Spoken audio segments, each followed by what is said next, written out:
All right. Mic check. 1, 2, 1, 2. Okay. We'll go ahead and get started. Greetings, peace and blessings be upon you all. Assalamu alaikum wa rahmatullahi wa barakatuh. Bismillah ar-Rahman ar-Rahim. Bismillahi wa salatu wa salamu ala Rasulillah wa ala alihi wa sahbihi wa man wala.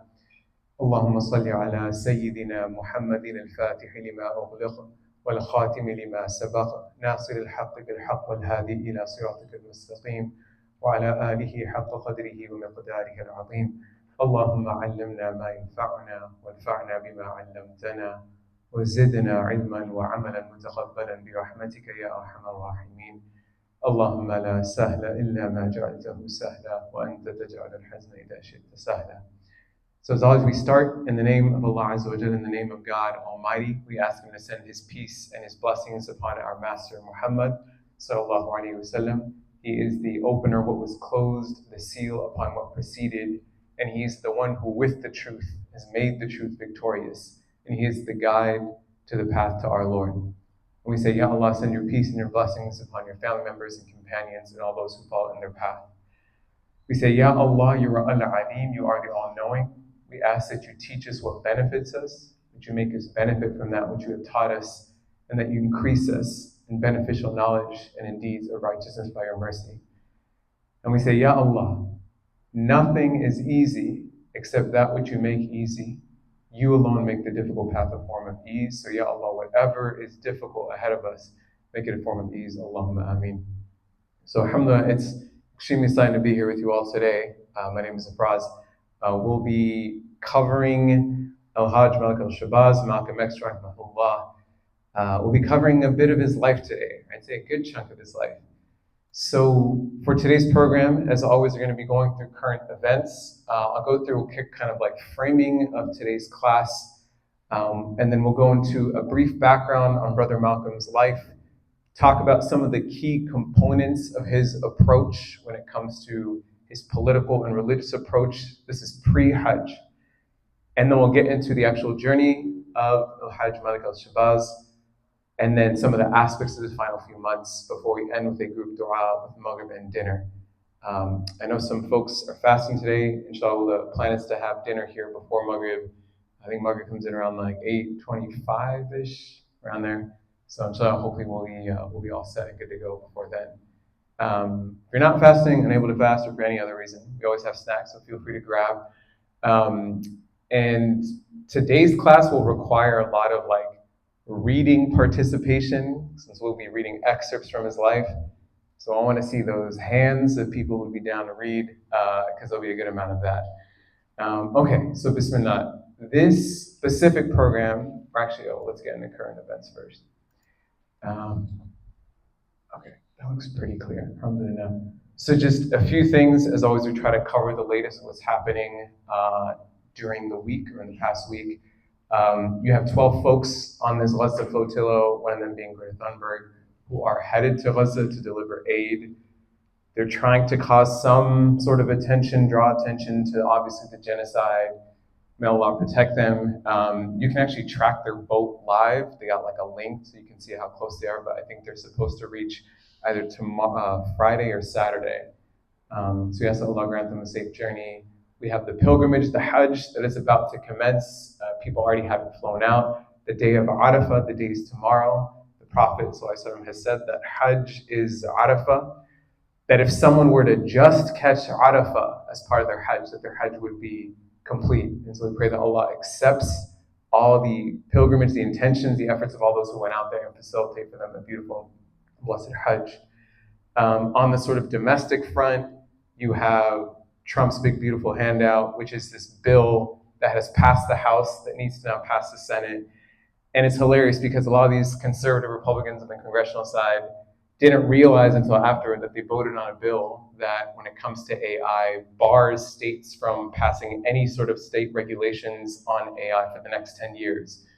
So now, things like that, some of them are panicking, but the biggest issues with this bill right now are that there are anticipated cuts to Medicaid, about $800 million over the next 10 years. And so obviously very detrimental in terms of the kind of support we provide. 800 billion, sorry, not million. 800 billion, right? Over the next 10 years. Billion sounds like it makes more sense. Okay. The other thing when it comes to domestic issues, Trump has set a quota now, basically for the Department of Homeland Security um, to arrest 3,000 people a day in this anti-immigration agenda. And if you, basically, the goal is trying to calculate that to maximize the number of people that be arrested by the end of the year. I'm sure some of you have seen when it comes to student protesters, especially at these commencement university graduations, Zara Imam from Harvard Divinity School, Megha, who was from MIT, and you also had Cecilia Culver from George Washington University. These are all folks that use their platforms to speak truth to power. May Allah preserve them, facilitate their affairs. Obviously, people like Megha were then sort of reprimanded by not being able to walk for graduation. You have coming out of Tulsa, pretty interesting basically announcement that there's been an issuing or sort of a plan now to issue about $105 million in reparations in response to the Tulsa massacre, which occurred. So we'll see how that plays out, but it's pretty sizable for something like reparations to be given out on that scale. And then lastly, there's an event at Senator Padilla's office tomorrow for folks who are able to attend with their kids. As always, we're keeping our brothers and sisters in Gaza in our du'as. And lastly, yes, food workers in Sudan having been murdered. That warfare obviously continues to persist. May Allah grant them the best of ease as well. Just a quick recap of things that are happening. Anything else to mention on like the local front, international front? Okay, all right. The idea of this, and for those who may not have joined us in previous weeks, is to basically just like maintain an awareness of both domestically and internationally, right, when it comes to our du'as, our sadaqah, our attention, our actions, that we're staying up to date with what's being asked of us. So for today's class, for one, we know that we're commemorating the 100th birthday of Malcolm X, rahimahullah, who was born in 1925. Amir Sundiata hosted a class a few weeks ago talking about the legacy of Malcolm. And now that we're in the first 10 days of Dhul Hijjah, there were a couple brothers, Kevin and Momin, who they're part of this book club in the South Bay. They'd come up with this idea along with some other folks to basically talk about the Hajj, the pilgrimage of Malcolm X, rahimahullah, and especially in these blessed days when we have people that are doing the Hajj as we speak, it's a beautiful thing to reflect upon. And so we pray that Allah blesses them, all those who conceive the event. There's a couple folks who are sponsoring the dinner for tonight who wanted to go unnamed. They are actually performing the Hajj right now. They've like traveled to perform the Hajj. So may Allah reward them as well. I want to spend today's class going through a bit of an overview of the early life of Malcolm, talking about the key components of his philosophy prior to Hajj, and then in exploring the Hajj pilgrimage, seeing how that influence shaped his work afterward as well. So it'll be sort of a chronological kind of journey of his life. I will say there is so much to talk about, and I'm not the most experienced in this room by far. So for key details or things, my general focus is trying to capture the major things that happened. But of course, there will always be more to discuss, hopefully, inshallah, within the next hour, so we can cover a good chunk of what would be his legacy in his life. I also just wanted to take a moment to just reflect that this brother of ours, rahimahullah, may Allah mercy upon him, consistently in the decades after his murder, he continues to bring izzah, to bring honor to the ummah, both in this country and across the world, and to people more broadly as well. And I just think the fact that even as I was preparing for this, right, in the days of Dhul Hijjah, where the Prophet says, sallallahu alaihi wasallam, the best deeds you could present are in these days of Dhul Hijjah. And I was like, what an honor it is to research and put together the life of such a luminary, and for him to have such an impactful legacy that Allah would have us gather in these blessed 10 days to talk about his life and what he's left behind. So we don't want to ever lose fact or lose sight of the fact that we get honored We get respect, we get dignity through the legacy of Malcolm that continues to persist far and away after his death. And we ask that for each area, each moment that we've been able to benefit from it, that Allah elevates him, elevates our mother Betty, and all of their loved ones in the grave and in the life to come. So a quick kind of like segue before we jump in, because I think it's helpful to give some more background. I think everyone in this room has their own journey with Malcolm, and it's a beautiful thing that each person in their own way connects with his story, his life, what he represented. I first came into contact with Malcolm when my close friend from middle school, his name is Philip Sugi, Filipino brother, beautiful brother. He hits me up one day, he's like, I want to convert to Islam. And I was like, what? And he's like, I've been watching these Malcolm videos, I've been studying them on YouTube. He's like, I want to convert to Islam. And Philip's like 12 or 13 at the time, right? May Allah reward him. But he was like dead serious. So I was going to a masjid that was like predominantly South Asian, right? And I was like, I don't really know what we're supposed to do. We told Philip, all right, okay, you can come to the masjid at this time and this place, and we'll do your shahada. For whatever cultural reasons, we told him, like, you should wear a kurta pajama, you should wear what I'm wearing now, you should wear white. There are all these other elements that got looped up into this. But alhamdulillah, Philip ends up taking a shahada. And there was no sort of like resources or training or whatever at that time to bring in someone who was like a new Muslim. But I just think of the fact that someone's legacy being so powerful that my friend Philip, out of all people, we just decided to convert at that time. He's had an interesting faith journey since then. We pray that Allah grants him and all of our loved ones the best of guidance. But that was my first intro to Malcolm. My first year of undergrad, had the chance to do research on him, especially being able to travel up to Harlem since I was in New York, going to Muhammad's Mosque number 7, going to the Hajj Malil El Shabazz Center as well. In 2016, our MSA, along with the Black Students Union, co-hosted an event with Ilyasa Shabazz here, the daughter of Malcolm X, and we were basically putting together a program that talked about the solidarity efforts across Black and Muslim communities and the overlap of Black Muslims that often gets erased. So we had the chance to invite her, and this was in the wake of the summer of murders like Philando Castile, Alton Sterling. You had an imam who got shot in broad daylight in Queens. So just a lot of hate, and this was obviously in the lead up to the Trump election as well. Had the chance for one of my classes to create like a little hip hop piece based on quotes of Malcolm X that I sadly uploaded to SoundCloud and it's still there, probably now. But to have that kind of relationship where you want to embody his words and speak what he spoke. And then in the final years before I moved from New York, going to the Audubon Ballroom, going to be able to visit his grave at the Ferncliff Cemetery. And then as I'll get into in this journey, even his way of opening up my own journey of exploring my roots and where I've come from, so much of that was influenced by the approach that he took when it came to his study, his education, his learning. So I share all this because it's a real gift for me to talk about his life. And as we go into it, I think there's so much that I'm sure so many of us connect with regards to his story. And I thought it'd just be helpful to share a little bit about how I've been able to connect with his life.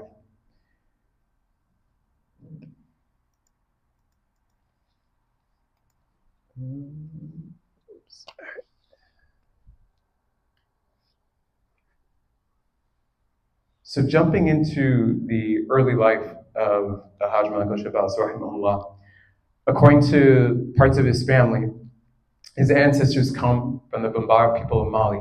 They were brought into South Carolina in 1815, imported as slaves. And when Malcolm is ultimately born in Omaha, Nebraska in 1925, he's born to his father, Earl Little, right, who came from the South as well. And he's born to his mother, Louise, right, who's from Grenada, extremely educated, knew multiple languages. And both of them had this deep love for the Black community. And they were staunch supporters of the Garvey movement. They were Garveyites. And as Malcolm described, the first love of theirs was to disperse the info and provide social education to Blacks in the name of liberation. So this meant that Malcolm, starting off as a very small, as a boy, right? He's being exposed to these principles of Pan-Africanism, of international solidarity, that we are part of this larger community that spans beyond the nation-state borders of the US. The stories of him traveling with his father, going to different churches. He would serve as a Baptist minister. and he'd be opening up chapters of the UNIA, right, the United Negro Improvement Association. His mother would be issuing articles, issuing journals for what were the publications of the UNIA as well. So he's growing up in this household. He's getting all this influence, and it's important because it shapes the way he starts to think about his position, his role, his relationship to those around him in society. One of the things that gets drilled into him early on is the self-help philosophy of Marcus Garvey. And the first way in which it manifested was the little family. They were very particular about establishing self-sufficiency and independence. So Earl would be ensuring that they had their own land to cultivate, that they were able to suffice in terms of being able to fulfill whatever needs they had for themselves. And secondly, this bled also into the way that chores were administered from Louis to the kids, right? That they had this sort of responsibility to take care of themselves, to take care of one another. And Malcolm talks about one of the things that he starts to do is he starts to tend to his own personal garden. And he'd have this sense of pride of being able to grow fruits, grow produce that would then be served on the family dinner table of the little family. So all of these are things that are being brought into his worldview, right? Self-sufficiency, building that independence, and this connection, right, to a Back to Africa movement, that we as a people are connected to a homeland. We as a people have dignity, have culture, have a history that ties us to people continents over. One of the other things when you look at his early life is he often reflects back on his time as a child laying down on Hector's Hill. It was a hill close to where he used to live. And he would just stare up at the sky and contemplate and reflect. And one of the quotes he says, he says that he would lie down on his back and gaze up at the blue sky, at the clouds, moving and thinking all kinds of things. And we'll get back to Hector's Hill at a later stage in his life when he's kind of brought back to those early reflective and meditative moments. We know the details that the little family was constantly the target, constantly the victim of systemic oppression and white supremacist terror. They are eventually pushed out of Omaha for a brief stint. They end up going to Milwaukee, and then they go to Lansing. In Lansing, they move into what is this sort of predominantly white neighborhood. The folks start to get upset that there's this black family that lives amongst them. Eventually, you have the Black Legion that ends up coming in, firebombing, destroying their home, and burning their home down. When you think about the early stages of Malcolm's life, every single aspect of his life is permeated, affected by white supremacy and racial terror. He becomes unhoused as a result of it. His father ends up getting murdered by white supremacists, so he loses his dad. He ends up losing his mother as well, who was trying to maintain sort of self-sufficiency for the family, but being stretched thin financially, trying to balance so many kids, it ends up weighing really heavily on her. And at the same time, welfare agents constantly breathing upon her shoulder, breathing down her back, trying to find any sort of way to have her family separated from her. And she ends up getting institutionalized. So when we think about the life of the Prophet, so much of his ability to connect with the masses comes from his origin story of being an orphan, losing his mother at a young age, then losing his support system of his grandfather as well, and having to find a sort of sense of place within a society where so much of your identity is defined by the lineage of the father that you come from, the family that you come from. And in the same way, you'll see Malcolm's story, the way that Allah Azza wa Jal, God Almighty, had destined for his life to evolve. It comes from a place where he has to bear the worst of that racial terror. That his family life is destabilized. He loses his shelter and starts to get shipped off to different foster homes. We know once he starts going through different foster homes, right, he's an intelligent person. He ends up becoming the class president. He's excelling in his grades. When he asks Mr. Ostrowski, right, that I want to become a lawyer, he expresses his sort of ambitions. Mr. Ostrowski says to him, as famously says, right, that you should be realistic. For someone like you who is an N-word, maybe something more realistic like carpentry would be better for you, right? You're good with your hands. He gets the blowback of racial terror in the form of psychologically being defeated, that he does not have capability to be what he wants to be. This ends up transitioning into, right, at the age of 15, he moves to Boston with his half-sister Ella Collins, And a sort of string of events occurs, which again, there's plenty of detail, but I won't go into all of it, where he ends up, right, joining the street life. And this goes from his time in Boston to his time in Harlem, ends up becoming identified, his moniker being Detroit Red. He's wearing his zoot suits, he's doing the burglarizing, the pickpocketing, he's running the numbers, he's facilitating prostitution. He's doing everything that would be part of a street life. And even in the midst of now falling into what are seemingly the depths, right, of the dark society, the sort of underbelly of society, some scholars argue that Malcolm was still choosing and was being honest in terms of embodying open rebellion over the hypocrisy that he disliked. The hypocrisy of so-called, quote-unquote, successful Black Americans at that time, who were doing everything to shed away their Black identity, their Blackness, right?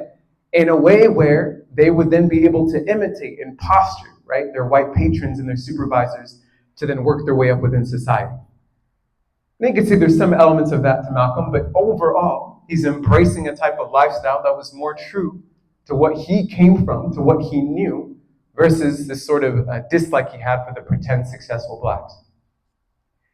So I'm kind of breezing through some of these early details, but I'm mainly doing this just to make sure we're kind of covering the main points.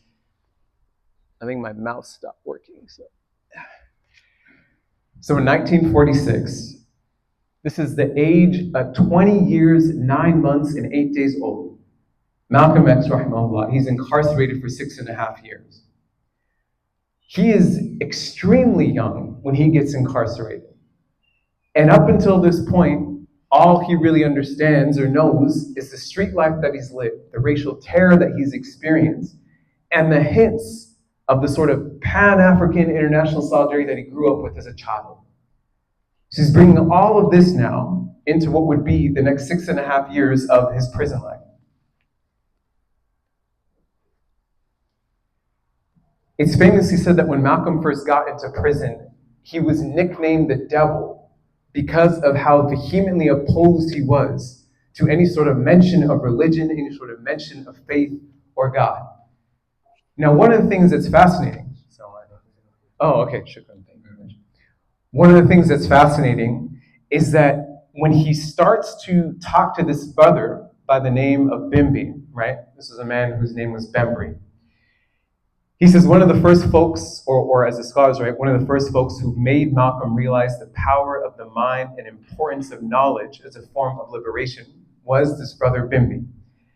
And Malcolm X says about him that I had never been so impressed with anybody.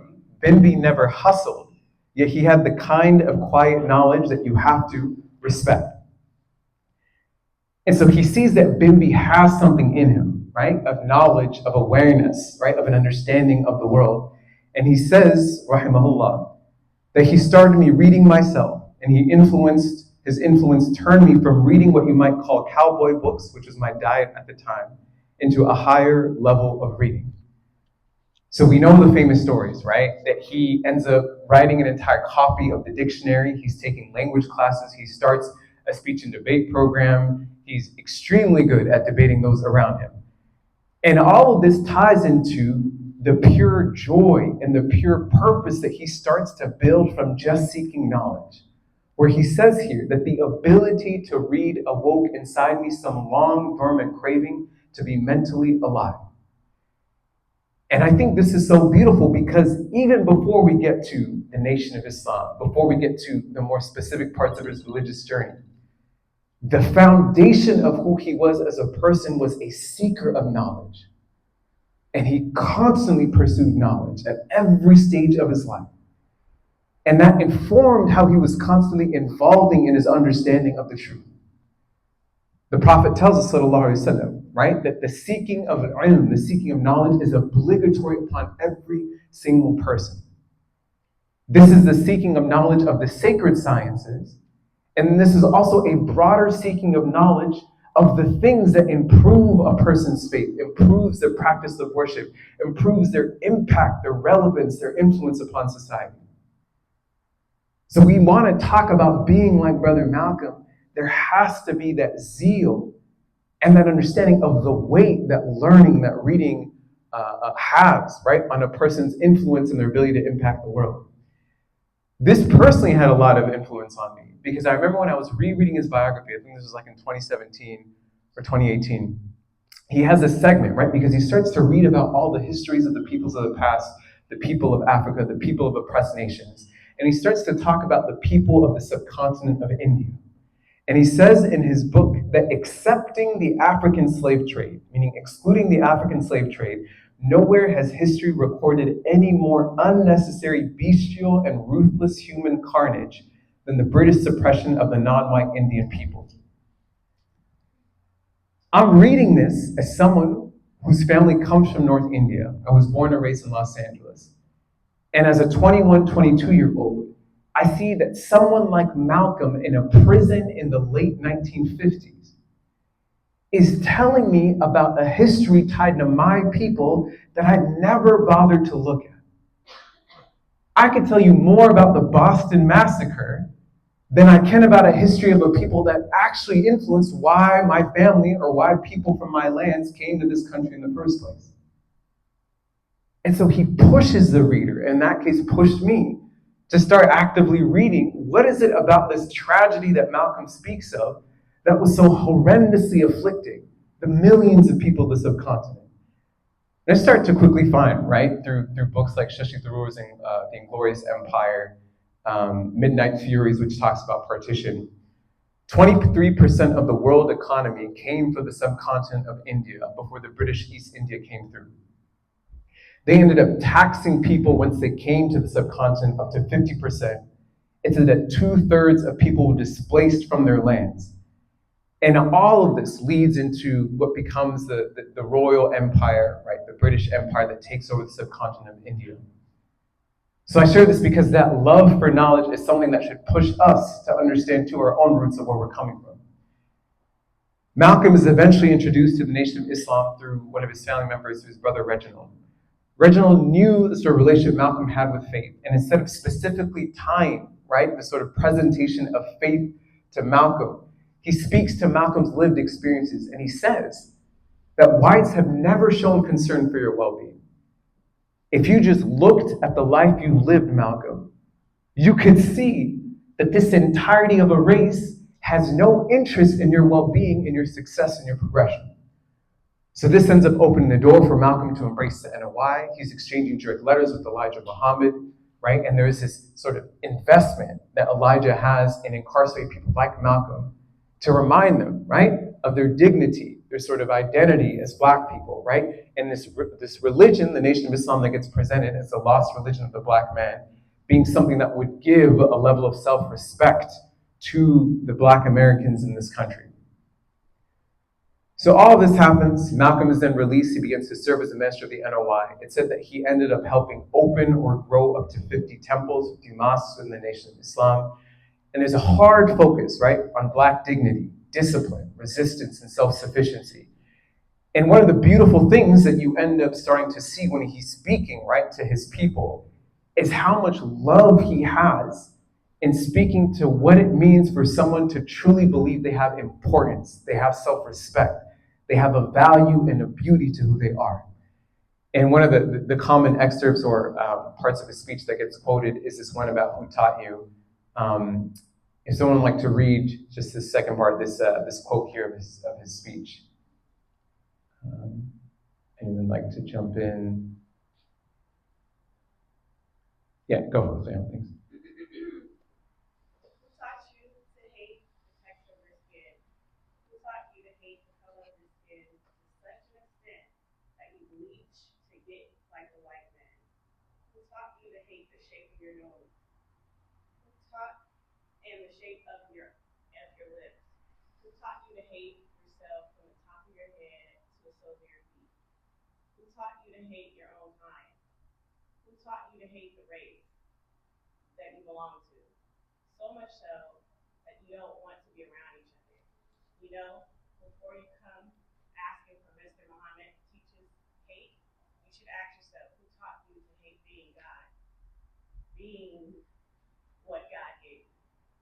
Shukran, jazakallah khairan.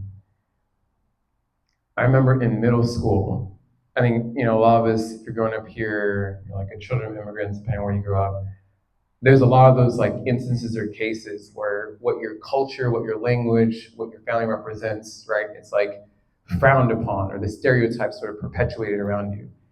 And I remember once I had this towel that I was using to just like dry my hand, and a friend of mine asked me like, "Oh, hey, can I borrow that towel?" And another friend of mine who I was asked to actually officiate his wedding years later, but at that time it said, "Oh, don't use a frosted towel, it probably smells like curry." And I was like, damn, William, really? I didn't have the language to call him out at the time. But subtleties like that, right? I remember there was another time where I went to some Indian restaurant, and then after that I went to a person's house for a group project, and one of the guys there was like, "Oh, bro," I was like, "Why do you smell Indian?" And I was like, I don't even know what to say to that. But these kind of small instances where people across races, and especially in the American experience, oftentimes will feel that the comments that are made, the stereotypes perpetuated, lowers the sense of self that a person has. And this is where Malcolm, just in his rhetoric, is revolutionary, because he's getting at the fundamental root of what white supremacist systems are trying to do. They are trying to belittle and subjugate the non-white populations in such a way where the only way you feel a sense of self is to ascribe to what the standards of whiteness are within that time and that context. So these are brief glimpses of Malcolm's early life. Amir Sundiata, if we can jump to Jazakallah. The next slide. Yes, I want to speak to a few key components of Malcolm's approach at this time before we get to his Hajj story, because I think it's important reflecting who he was even prior to the sort of formal Sunni Orthodox conversion. The first point is that Malcolm was deeply sincere and religious.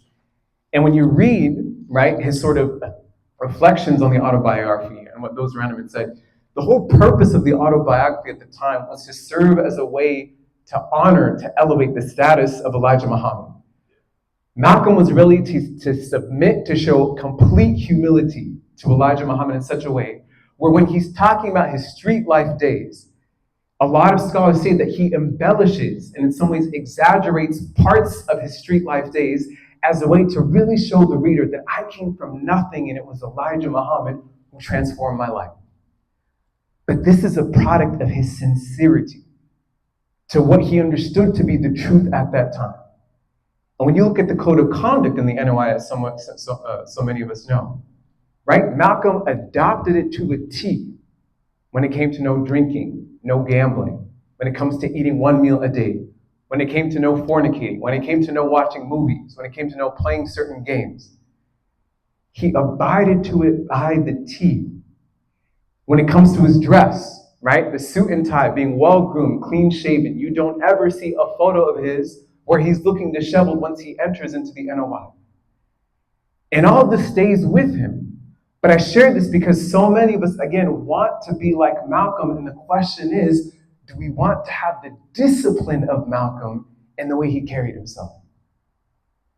Because when he recognized something as the truth, he submitted wholeheartedly in such a way where every aspect of his life, his dress, his clothing, his speech, his food, the way we understand our Islam to be a way of life, this is how he embodied his principles.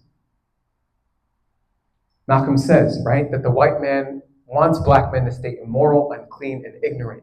And as long as they stay in these conditions, we'll keep begging them, right? We will keep on begging them to control us. We can never win freedom and justice and equality until we are doing something for ourselves. And you just look to the society today, right? Western, capitalist, corporate totalitarian kind of systems, right? The products, the devices, the subscriptions, the things that are shoved down our throats are to ensure we remain dependent and subservient to things that are otherwise trapping us from true liberation of our souls. And Malcolm speaking this truth, saying the system that we're in wants you to stay numb and dumb and deaf. But if you don't embody that discipline, you'll just be another cog in the system that exists. So this is the first point, right? Deeply sincere and religious.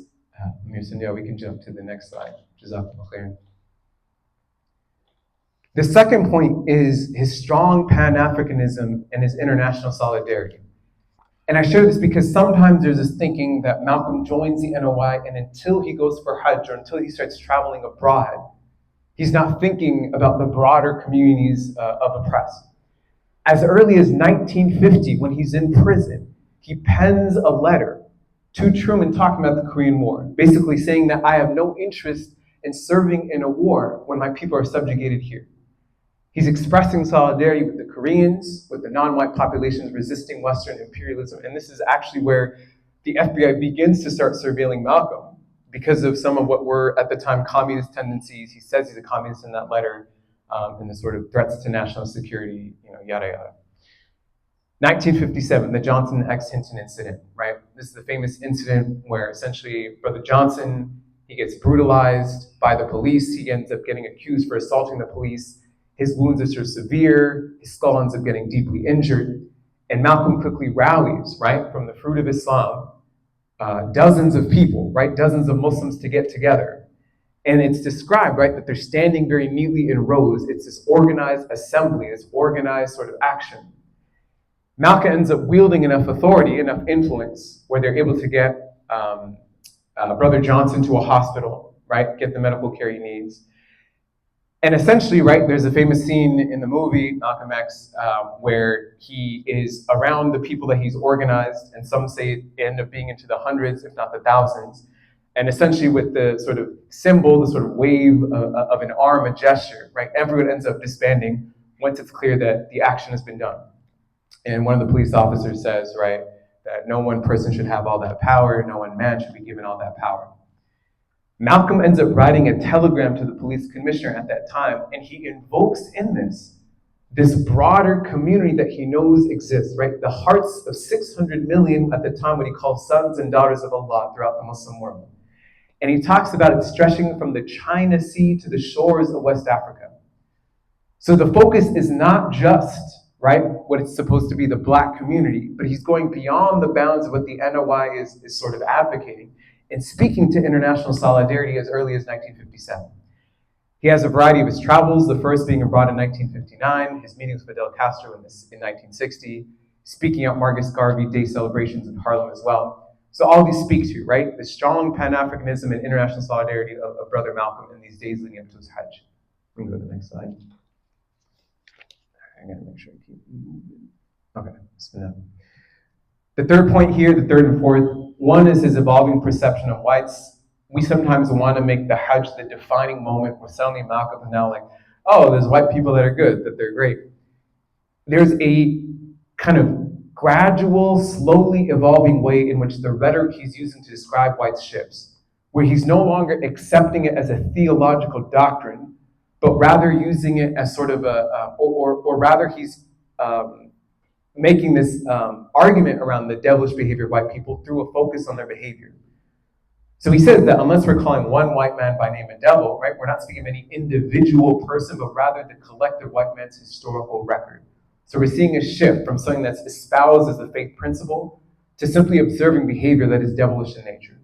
And the last point is the championing of self-sufficiency, the owning of the means of production, right? He was very big on building and facilitating the growth of Black businesses, recognizing the importance of land, the importance of people being able to own their own means of sustenance, of growth, of production.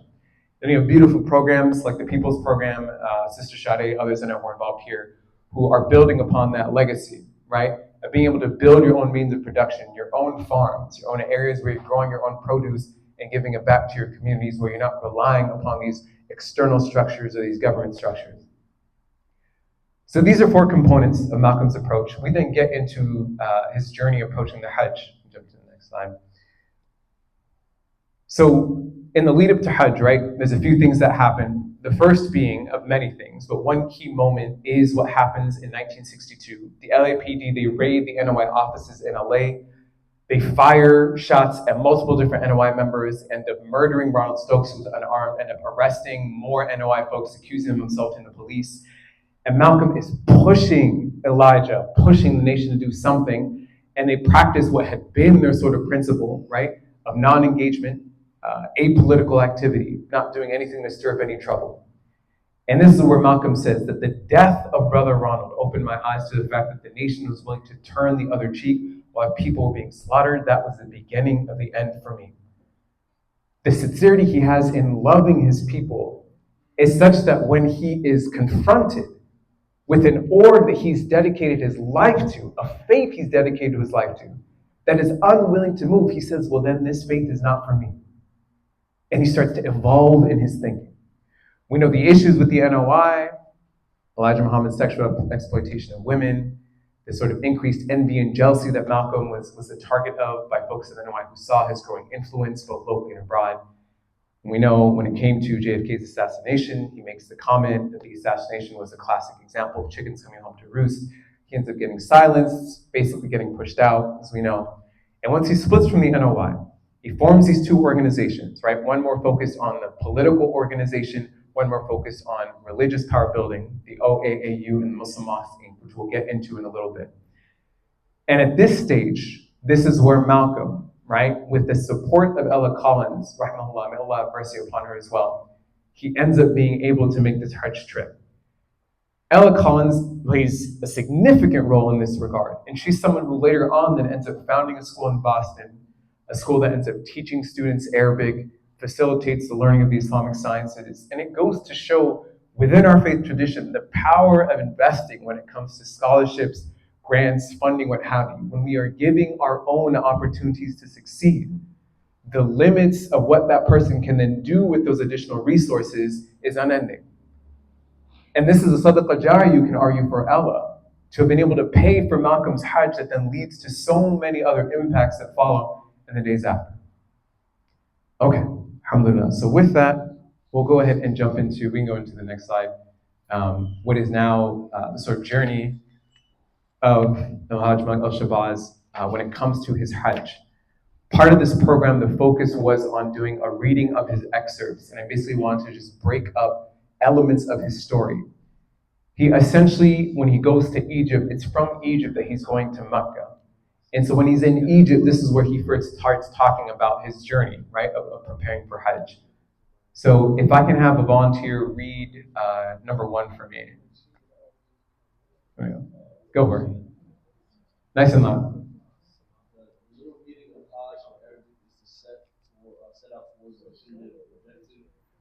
In Islam's law, it means to set up a Kaaba, a sacred house that is to fulfill the first human rights, drive to the airport with our Hajj group on hand to get nervous, knowing that from their end it was going to be watching others who knew what they were doing and trying to do what they did.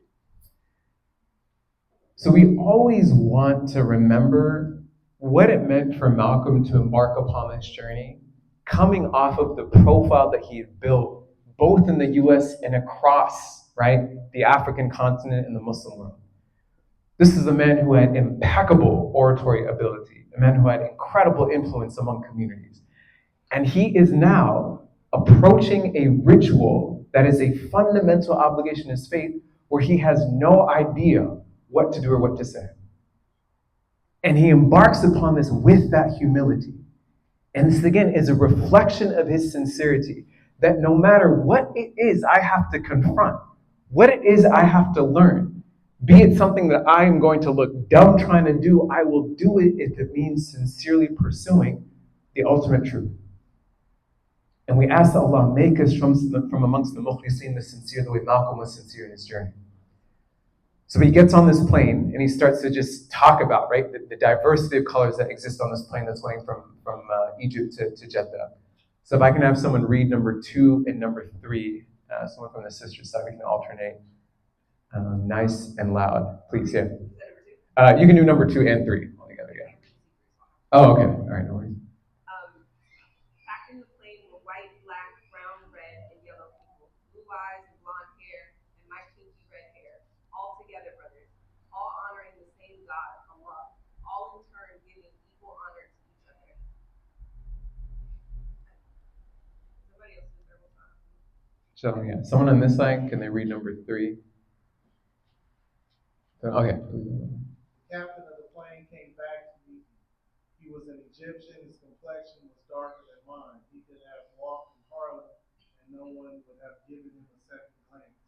He was delighted to meet an American Muslim. When he invited me to visit the cockpit, I jumped at the chance. The co-pilot was darker than he was. I can't tell you the feeling it gave me. I had never seen a black man flying a jet, and there I was, with two Muslim seatmates, one from Egypt and the other from Arabia.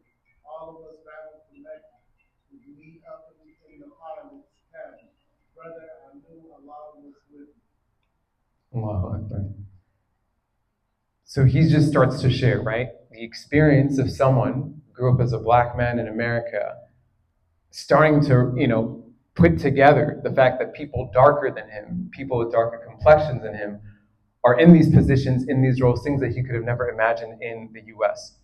He describes it on this plane. The people are loudly chanting, Labbaik Allahumma labbaik, Ya Allah, right? We have come for you, we are here for you, we are answering the call. He gets to Jeddah, he's presenting his letter of sort of official conversion, right? Establishing his legitimacy as a Sunni Muslim. And there's basically an issue where he has to get sent to a Muslim higher court, right? To examine this letter, examine the sort of credentials that he has, whether or not he's actually someone who can then perform the Hajj. So in this time, right, he talks about being sent to this dormitory where he's kind of in this holding pattern. We can jump to the next slide. In number 4, Malcolm talks about this moment where he says, it was then about 3 a.m, a Friday morning. I'd never been in such a jammed mass of people, but I never had felt more alone, helpless since I was a baby. And again, you have to think, right? Malcolm called himself a Muslim for over a decade. And after doing all that work and espousing these values and claiming the moniker of this faith, he's now being told by a governing authority, who are the custodians of Mecca, the city he would constantly talk about, that you actually might not be Muslim enough. So it's this feeling of trying to reconcile, right? This entire life I've lived, and now where I'm at, where I'm being told that maybe I don't have the sort of right presentation, legitimacy of being someone who's accepted as a Muslim. Now he gets sent to this dormitory, right? And this is where I can read number 5. Actually, wait, I'll read number 6. Let's get someone to read number 5 from this side. Yeah, please, who's sitting? Yeah. I don't believe that motion picture cameras ever filmed a human spectacle more colorful than my eyes took in. We reached the dormitory and began climbing up to the 4th top tier, passing members of every race on Earth. Chinese, Indonesians, Afghanistanians, many not yet changed into the Iram garb still wore their national dress. It was like pages out of the National Geographic magazine. Jazakumullah khair, thank you.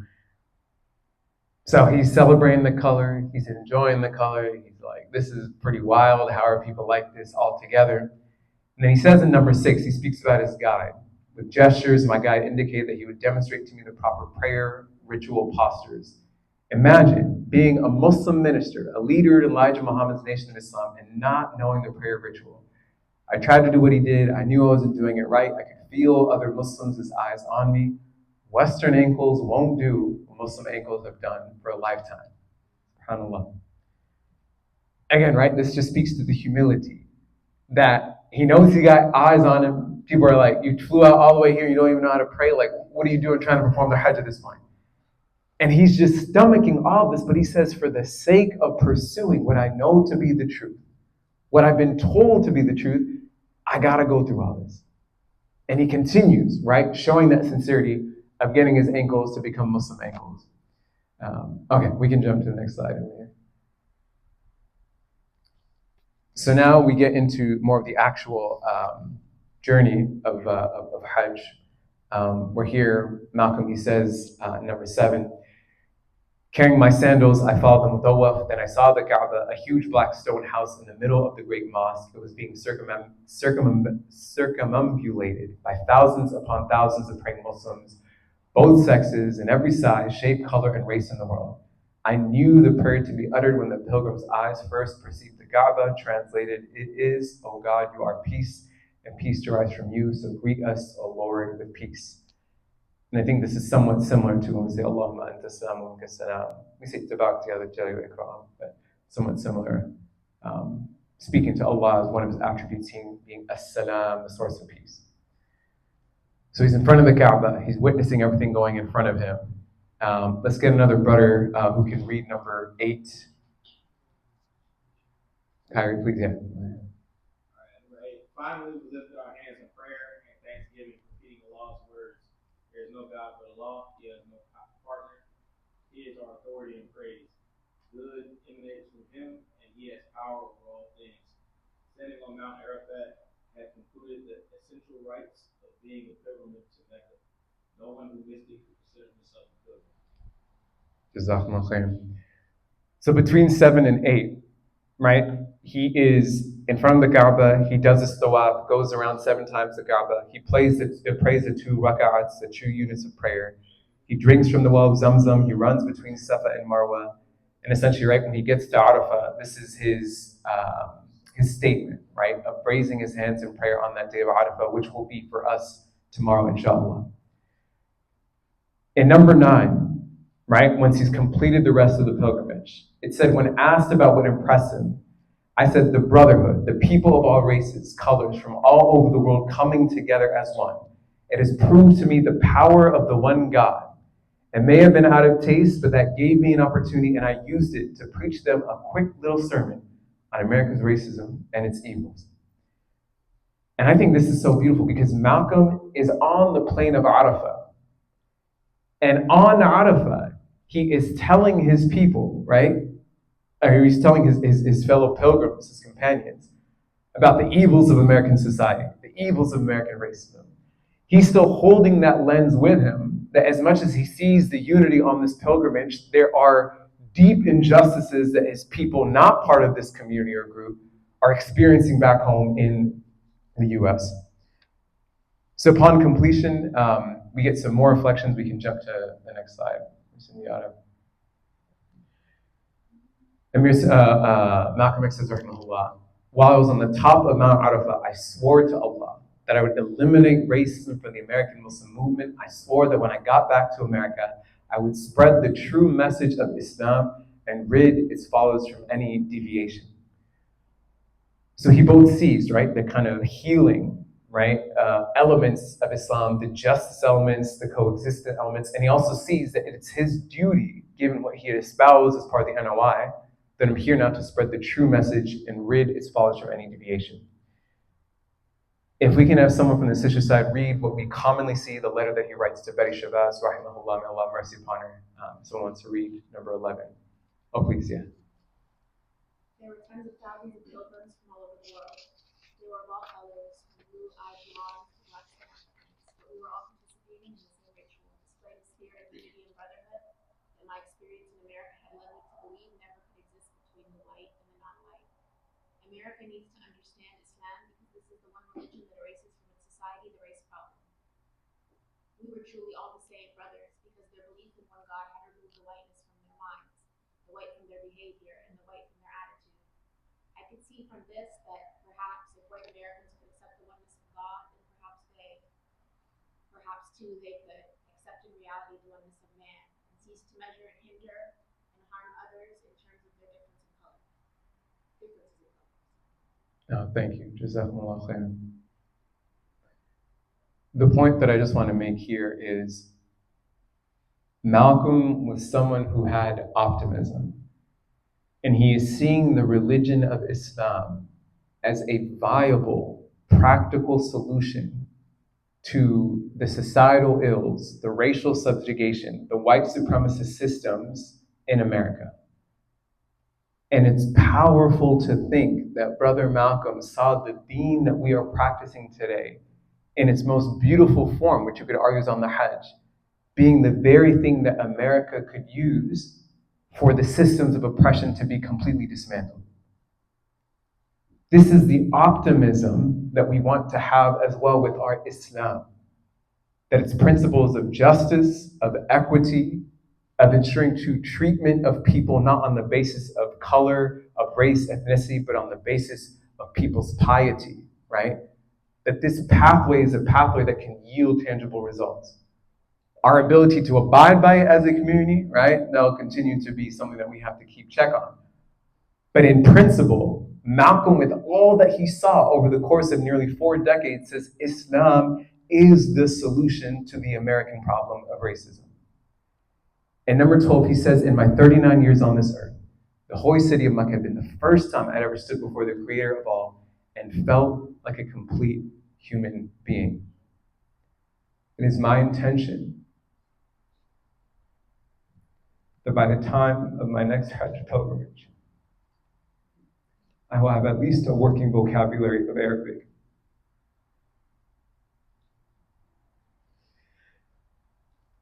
He makes the intention before he leaves Mecca that, Ya Allah, I'm going to come back. And he says, by the time I come back, in my pursuit of the truth, in my pursuit of this deen, my Arabic's going to get better. I'm going to know this religion better. The rituals are going to be down. All this growth that I know will take work, Ya Allah, for the sake of you, I will do it. So when I come back to your house, I'll be fully equipped and prepared and ready to observe this ritual for the sake of you. This is his hope, his optimism, his desire, and his resilience that when the truth was presented, he continued to exhaust himself in the pursuit of it. Upon the completion of his Hajj, Amir, we can go to the next slide.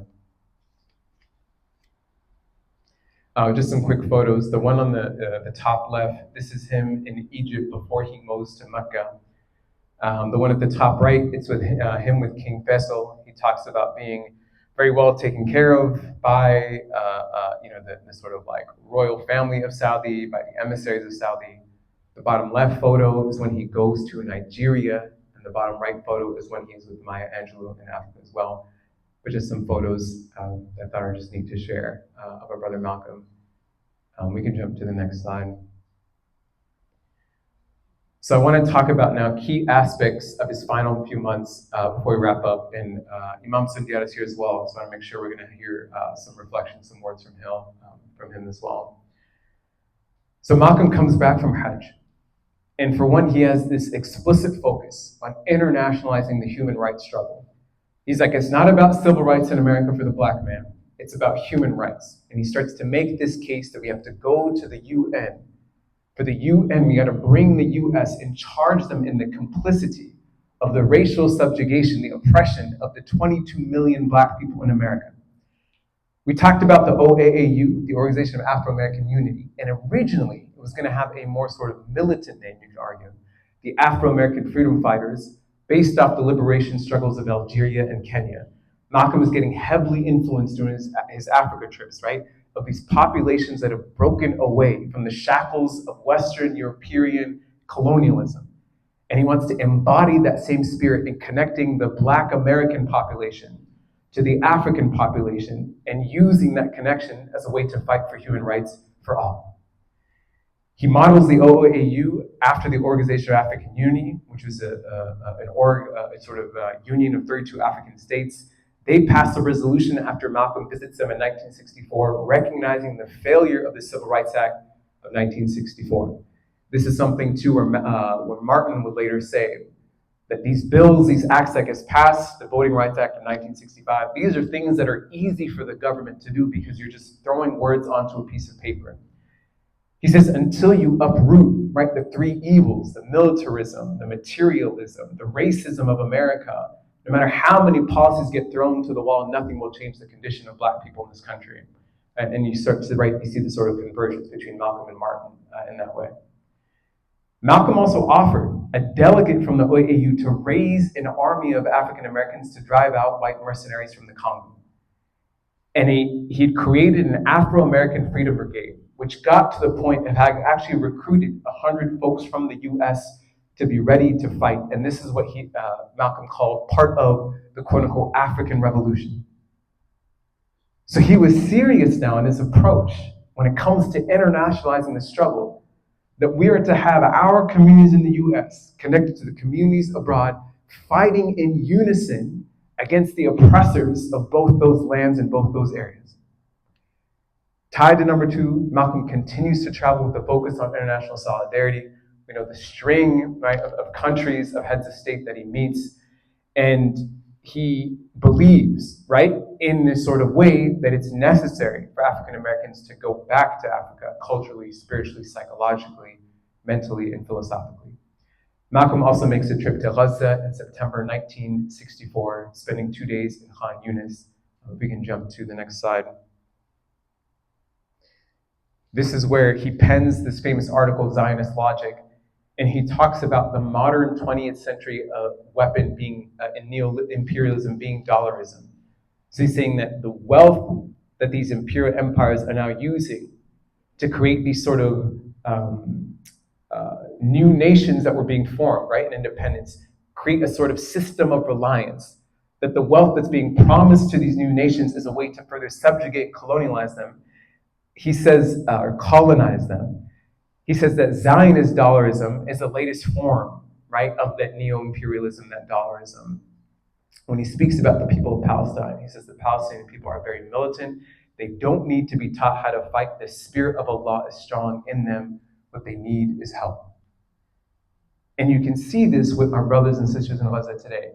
They don't need help in the sense of being taught how to fight or resist. You can take away their families, their homes, their limbs, their loved ones, their food, their water. And the spirit of Allah, decades later, continues to persist. May Allah grant them the best of liberation. The fact that Malcolm could identify this in 1964 speaks to his own ability to recognize what does it mean for an actual oppressed population to resist their oppressor. What are the ways to do that? What does it mean for a group of people to engage in that struggle? And he knew right away, this is what these people are doing, and this is why they need help. We can go to the next slide. This is the main point I want to focus on in the few months left of his life. Malcolm still remains a champion of self-defense, right? It's not that he comes back from Hajj and he's like, kumbaya, right? We're all just going to live in peace, become sort of a pacifist. None of that exists. He still advocates self-defense, even while at odds with other Muslims. In a 1965 interview, he cites from the Quran, right, the ayah where Allah talks about fighting those against those that fight against you. So now he's incorporating, right, true Orthodox Sunni Islam, right, the principles from the Quran, and advocating the same positions that he's had of self-defense, right? We're not here to stir up trouble, but if we're getting attacked, that gives us the right to defend ourselves. Now, this was something that especially a lot of the new Muslims that were coming upon Malcolm in places like Egypt, places like other parts of Europe, they had a difficult time engaging with Malcolm because of how much Malcolm continued to talk about self-defense and resistance against white supremacy. Dakar Jr. in his book On the Side of Mad People, he says Malcolm X was completely misunderstood, if not disliked, because he insisted on pressing the issue of white racism and the struggle of African Americans. And he's referring to people within the Muslim community. In 1965, in an exchange with Saeed Ramadan, who was the Director General of the Islamic Center of Geneva, Malcolm says to him, "Much to my dismay until now, the Muslim world has seemed to ignore the problem of the Black American. And most Muslims who come here from the Muslim world have concentrated more effort in trying to convert white Americans than Black Americans." How true is this today with the current state of our community, our ummah in the US? That the populations that are non-Black, non-African American, we will get more excited in championing the new converts, the white converts, the educated converts, the people that have the influence, versus getting to the root of the people who've been subjugated, right? Folks who've been here generations upon generations and ignoring their plight as a faith community. Malcolm struggled to get financial support for the Muslim Mosque Inc., especially in the last few months of his life, because you had people like Saeed and other people who were resistant to fund Malcolm's religious enterprise because he was too hell-bent, quote unquote, on continuing to draw his struggle back to the oppression of Blacks in America, the fight against white supremacy, and the racism that they continue to experience. So I just think, right, sometimes we think, oh, if Malcolm was here today, we would do this, we would say that. He was already experiencing this at the end of his life Muslims that were resistant to stand with him because of how vocal he was about speaking about the problem of the Black American and the need to challenge white supremacy. I have a great uncle of mine who, right, he's from India, he's in his 70s now, may Allah preserve him. He gets more excited talking about someone like a white, influential, educated convert like Hamza Yusuf and sharing the videos of someone like Hamza Yusuf. Because for him, it feels like it's further legitimizing his Islam in America. And that is part of the psychological colonization that we have, the self-hate that we have in subtle ways. That we need certain markers in people to affirm our Islam versus going after the systemic issues for what they are, regardless if people are championing them or not, because our faith tells us to do so. The fourth and final point I want to make, we'll go on one additional slide, and then we'll do wrap up, is Malcolm's increased collaboration with the civil rights groups. In June 1964, St. Augustine, there was a police crackdown along with KKK intimidation of folks in the community down there. And in response to this, right, Malcolm's already left the nation, he sends a telegram to Martin Luther King Jr. Essentially saying, right, that we're seeing what's going on, the poor defenseless people there in St. Augustine. If they're not going to send troops, you just say the word and we will dispatch some of our people, our brothers, to organize in self-defense. The day of turning the other cheek to those brute beasts is over. So the solidarity was clear.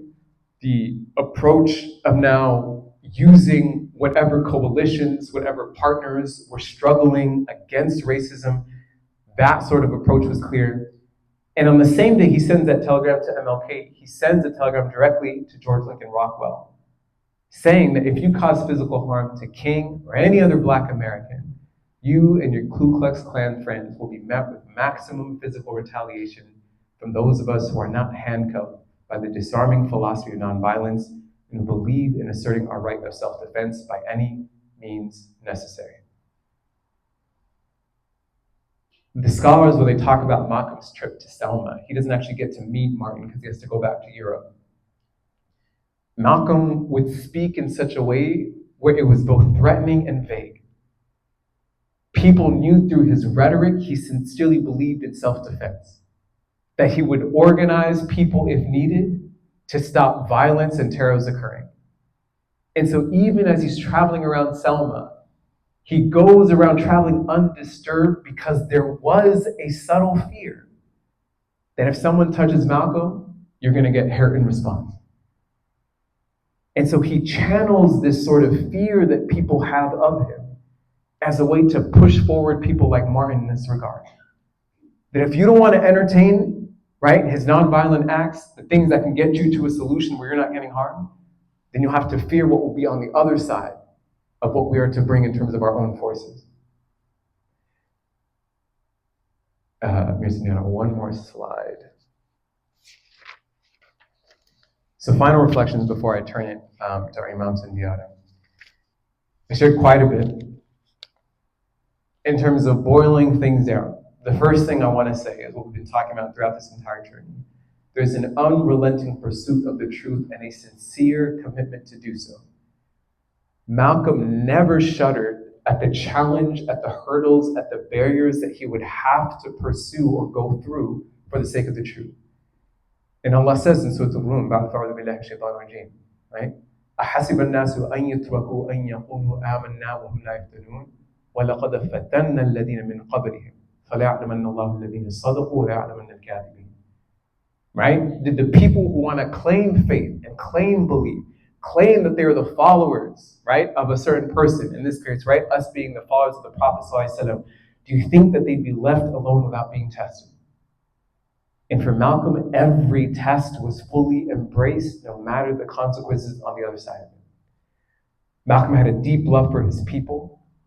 He would say, especially when he came back from Hajj, he said, no matter whatever white people do for me, whatever white-looking people, white-presenting people, white-skinned people give to me, as long as my people are not getting the same recognition, this doesn't have anything to do with me. And so he inextricably always saw his condition tied to the condition of his people. The Prophet tells us, you do not have faith. You do not believe until you want what your brother, you want for your sister, what you want for yourself. And embodying that means none of us are free until all of us are free. Malcolm had a powerful sense of self-dignity that he continued to remind his people and people that weren't black, but still were the victims of white subjugation and supremacy. That a race of a people, right? It's like an individual man. And until you use the talent, the pride, expressing the culture, affirming your own selfhood, until you do those things, you can never fulfill itself.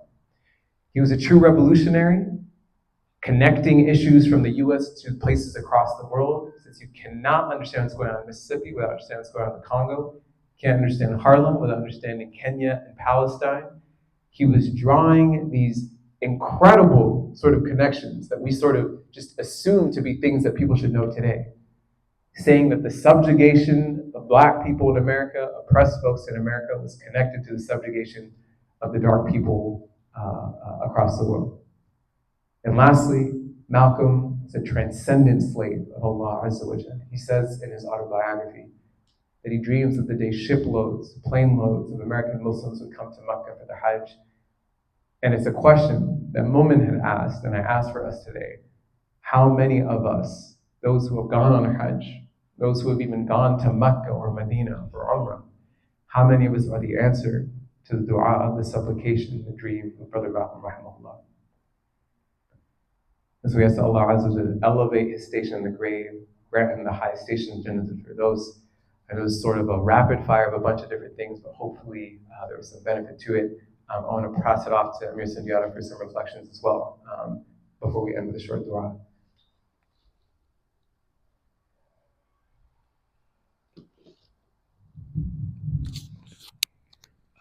If you want to wear this mic as well. You won't put it on mine. Yeah.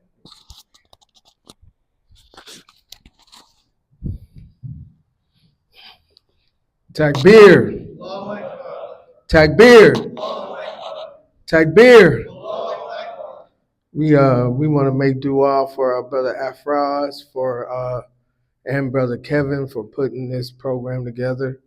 I think that in this night once Maghrib comes in, it's going to be the day of Arafat, right? And so one of the things that we want to just talk a little bit about for our brother Malcolm is that he was blessed to be loved by Allah. And so Allah, when he loves you, he tells the angel Gabriel to announce that love, right? And this is why he could go to a place like Mecca and he didn't see. So when we make the journey to Mecca as Muslims, the best thing for our journey to be accepted is that we see God when we go. And when we know that our journey is accepted, is that when we go there and we see the Kaaba and we see the majesty of Allah, we don't see all of the other things that are present. So Malcolm X, when he went to Mecca, he didn't see racist Muslims, right? And this is because of an acceptance that Allah had for Malcolm. So Allah protected Malcolm so that, most Muslims, when we go to Mecca, we're not going to be like, oh, we didn't see no racism. The Muslims on their best behavior and their best day. Most of us, when we go there, we're not going to be able to say, man, all I saw was brotherhood. All I saw was unity. All I saw was love. The fact that Malcolm saw this is the proof of his acceptance, that Allah accepted him as he's coming to the end of his journey. So the Malcolm X, the first time he made prayer was not in Mecca. The first time he prayed, an imam named Abdul Hamid, his sister Ella, sent an imam to the masjid to teach him how to pray. I mean, to the prison to teach him how to pray. And so he says he hadn't prayed since he was in the prison. So now you have an imam coming to the prison and teach Malcolm X how to pray. I'm sure he taught him the Shahada. Can you imagine the imam went there, he didn't teach him about the 5 pillars? He learned all of this in prison. So what we have is we have one person can come teach you something, but you don't have an institution. And so what Elijah Muhammad was offering was an institution. So he comes out and he joins an institution, and this institution is a vehicle. And so he becomes part of the Black Muslims of America, the Nation of Islam. And so he starts to teach that, and he rides that as far as it can go until there comes a time when you either got to become Muslim or you got to stay with the nation. And so when we look at Malcolm X, we see Allah's working in that. So Malcolm X went to Arabia in 1959. So when he goes in 1964, that's the second time going. Malcolm X went to Sudan in 1959. He went to Egypt in 1959. You got to ask yourself, why is it that he wasn't able to see these things in 1959 that he was able to see in 1964? And that's because unless Allah shows you Islam, you're not going to see it. Some of us, not even some of us, Malcolm X. When Malcolm X moved to Boston, was there Muslims in Boston? This is not rhetorical, I'm asking yes or no. There was Muslims in Boston. Ella Collins lived across the street from a masjid. Ella Collins, she used to rent rooms. So the house that she lived in, she rented it out. One of the women that she rented out to was an Egyptian woman. And this Egyptian woman that she rented the house to while Malcolm X lived there, Malcolm Little, she used to run a Muslim school that taught Arabic. So Malcolm X grows up in a house that has a Muslim school in the house. And this is why I don't believe that Malcolm X was glorifying or misrepresenting his streetness in the autobiography of Malcolm X. I think that a lot of academics, it's hard for them to believe that a man who they look to Malcolm. These academics, they say, we love Malcolm X.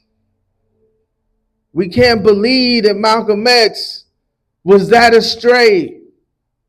He must have been just trying to sell something to the people because he wanted people to see the teachings of the Nation of Islam in a certain light. But he wasn't really that. No, Malcolm X was that astray. He was so astray that you had Muslims across the street. You had Muslims in the same house. You had an Islamic school being run in the house that he grew up in. But that didn't work for a person like Malcolm X. That Shahada, that wasn't going to work for Malcolm X. He had to go the way he went. And that's a special journey. The journey of Islam in America is not like how Islam went to India.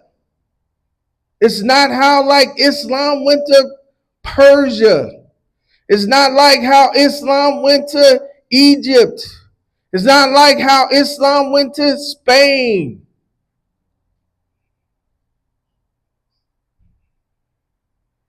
Because when Islam went to those places, it was basically Sunni Islam.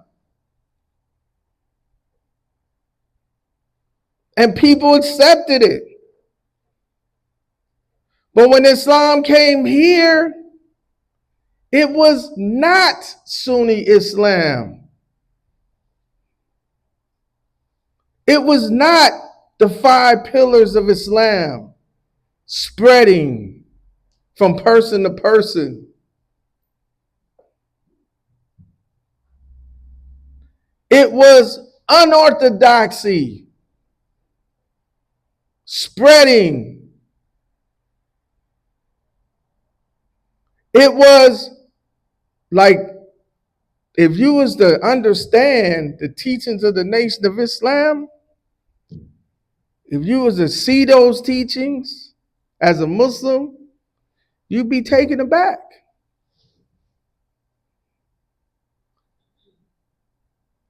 But it's those teachings that can reach down into the gutters of America. And this is like the brother said, when Malcolm X finally becomes a Sunni Muslim, the Sunni Muslims, they still don't want to talk to black people. They still don't want to, they like, okay, Malcolm, yeah, like we'll support Muslim Mosque Inc. But not if if you want to talk about racism and stuff, if you want to highlight the black struggle, I mean, we don't know that's not where we want to go. And so Malcolm X's life brings together the 20th century. When you read about Malcolm X, you're reading about the 20th century. And so now we're in the 21st century. So we got to make a choice as Sunni Muslims. Are we gonna leave behind black folks?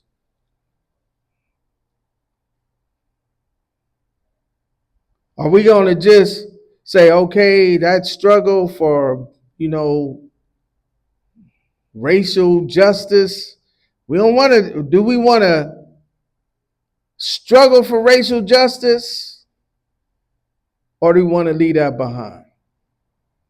We want to say, Malcolm X, that was good stuff, but now we're just going to move on. Because they'll move on. Matter of fact, they had a meeting where they said, that black thing was good while it lasted, but now, and this is a real, I'm not being hypothetical, or I'm not, this is a real meeting that the Muslim scholars of the US, they said, look, we don't necessarily want to keep doing that black stuff. We need to move on. We need to turn the page. We need to send our resources other places. Muhammad Sharif was at the meeting. Muhammad Sharif went off. And then Muhammad Sharif comes back to Oakland. He says, man, look, man, they ain't with us no more. They not with us no more. And so certain things that you see,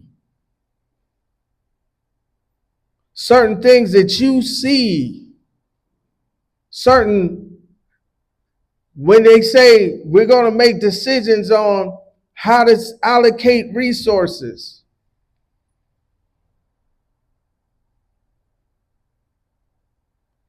at one point, okay, we're going to spend that money in the black community. And then at one point they said, we're not going to do that no more. And so we have to make the decision. What do we want to do? Because if we're going to say we're going to keep with these black folks and these Latinos and these inner city folks, we going alone, y'all. It's not going to be a whole lot of resources allocated for that mission. But do you think Malcolm X, if he's here, he's going to be in the inner city, or is he going to be in the suburbs? Is he going to say, we're going to keep going forward? Or is he going to cut and run?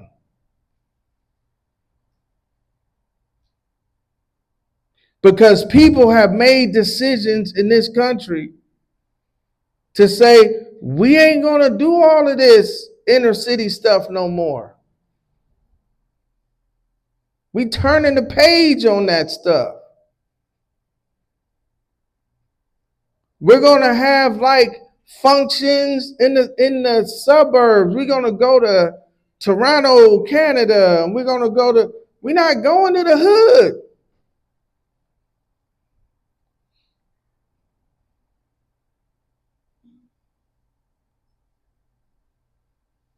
But Islam,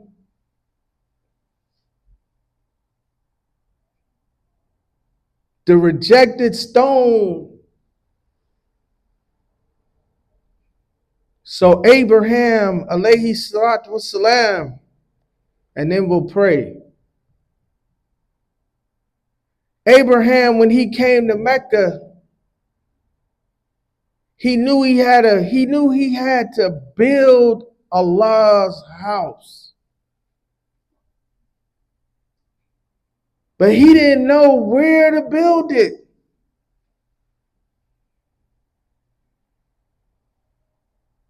And then Allah sent down a stone. He sent down a star from heaven. And that stone landed. And in the Holy Bible, it says that the rejected stone will be the cornerstone.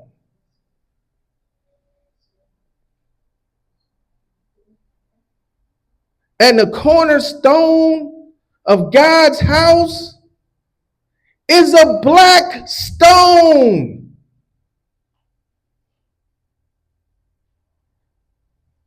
It's a black stone that came from heaven. When you look up in heaven at all of the other stones, they're white and shining. And so here, God is showing us, don't overlook these black and brown people. Because even though you don't think that they got something to show, they got something to show. You might not think that they're worth anything. They're worth a lot. And so when we look to tomorrow, we should be fasting because it's the day of Arafat. And the day of Arafat is the closest thing to Yom Kippur. When you go there and you see all of these different people and all of these different languages and all of these different hues, it's the closest thing to Yom Kippur. Aqulu Koli Hada will start for Lali, Walakum, and then we'll end with dua from our illustrious teacher, Brother Afraz, and then we'll pray. And then if we can have some brothers set up the tables, the food's been here. The food's been here for a long time, but we need tables set up. So we need some tables set up on the sister side. We need tables set up on the brother side. So we're going to do that. If some brothers could just, like, the tables won't set themselves up. The tables will not do it themselves. I know sometimes we think that we're going to set the tables up first and bring the food in. We're going to do the dua. So while the dua is going, we need somebody to set up some tables, inshallah. بسم الله الرحمن الرحيم اللهم صل على سيدنا محمد وعلى آله وأصحابه أجمعين اللهم أنت السلام ومنك السلام تبارك يا ذا الجلال والإكرام اللهم أعنا على ذكرك وشكرك وحسن عبادتك لا إله إلا أنت سبحانك إنا كنا من الظالمين اللهم إنك عفو كريم تحب العفو فاعف عنا يا مقلب القلوب ثبت قلوبنا على دينك اللهم حبب إلينا الإيمان وزينه في قلوبنا وكره إلينا الكفر والفسوق والعصيان واجعلنا من الراشدين اللهم أعز الإسلام والمستضعفين في كل مكان. Ya Allah, you are the most merciful of those who show mercy. We beseech you by your most blessed names. You are As-Salam, our source of peace. You are Al-Adl, our source of justice. And you are Al-Qawi, our source of strength. Ya Allah, we thank you for gathering us in your house of worship in the best 10 days of the year alongside our brothers and sisters to reflect upon the beautiful legacy of our brother Malcolm. Ya Allah, we ask that you accept this gathering. You will increase us in gatherings like this one. Ya Allah, we ask that you grant the best of forgiveness, the best of maghfirah for our brother Malcolm, for our mother Betty, for all their loved ones and their family members. Ya Allah, grant them the high stations in the life to come. Ya Allah, we ask that you make us those who truly embody the legacy of our brother Malcolm, to truly persevere and be sincere in our commitment and our devotion to you, to be amongst those who truly embody what it means to internationalize our solidarity and our struggle for the oppressed, be they people within our community or other communities. Make us amongst those, Ya Rab, who stand for justice no matter who it's for. Make us those who stand for truth no matter who's speaking that truth, Ya Rabbal Alameen. Ya Allah, we ask that you make the most fulfilling thing be in our hearts the pursuit of your pleasure, Ya Rab. We ask that you use us as to be your slaves that spread this deen, that spread this faith and the principles of this faith. And Ya Allah, we ask that as this day of Arafah comes, make us amongst those who can honor in the ways that it is to be honored. Make us those, Ya Rab, who can fast, Ya Rab, so we can be forgiven for 2 years worth of sins. And Ya Allah, if we are unable to fast, reward us for our intention to do so. We ask that you grant the best of forgiveness for those who have passed away, the best of ease, healing, and mercy to those that are struggling in any way in this life, and the best of fortification and faith for those who have to come after us. We pray for our brothers and sisters in Gaza, grant them the best of liberation, for our brothers and sisters in Sudan as well, the best of liberation, Ya Allah, for those in this country, the incarcerated, the impoverished, the unhoused, Ya Allah, grant them all the best of liberation and freedom from any pain, and make us sources through which that pain is relieved, Ya Rabbil Alameen. We ask that you accept this dua. ربنا تقبل منا إنك أنت السميع العليم وتب علينا إنك أنت التواب الرحيم. اللهم ربنا آتنا في الدنيا حسنة وفي الآخرة حسنة وقنا عذاب النار وقنا عذاب القبر وقنا عذاب الميزان وقنا عذاب يوم القيامة. صلى الله على سيدنا محمد وعلى آله وأصحابه أجمعين. وآخر سورة العصر. بسم الله الرحمن الرحيم. والعصر إن الإنسان لفي خسر إلا الذين آمنوا وعملوا الصالحات وتواصوا بالحق وتواصوا بالصبر. آمين يا رب العالمين. Somebody got an Zan, inshallah.